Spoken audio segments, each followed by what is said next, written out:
أعوذ بالله من الشيطان الرجيم. بسم الله الرحمن الرحيم. فرح المخلفون بمقعدهم خلاف رسول الله وكرهوا أن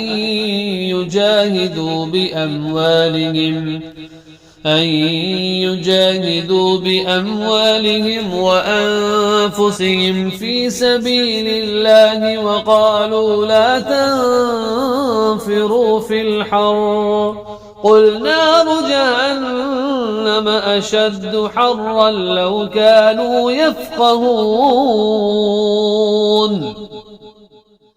فليضحكوا قليلا وليبكوا كثيرا جزاء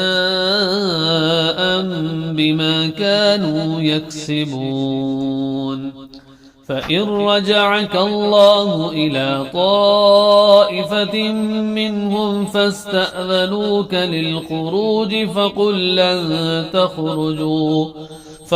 لن تخرجوا معي أبدا ولن تقاتلوا معي عدوا إنكم رضيتم بالقعود أول مرة فاقعدوا مع الخالفين ولا تصل على أحد منهم مات أبدا ولا تقم على قبره إنهم كفروا بالله ورسوله وماتوا وهم فاسقون.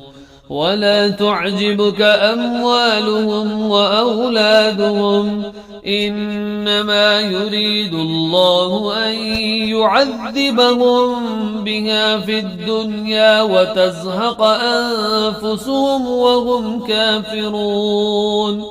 وإذا أنزلت سورة أن آمنوا بالله وجاهدوا مع رسوله استأذنك أولو الطول منهم وقالوا ذرنا نكن مع القاعدين رضوا بأن يكونوا مع الخوالف وطبع على قلوبهم فهم لا يفقهون.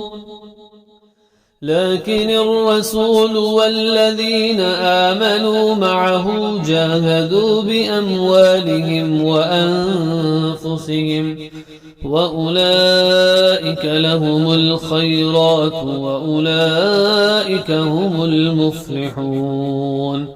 أعد الله لهم جنات تجري من تحتها الأنهار خالدين فيها ذلك الفوز العظيم.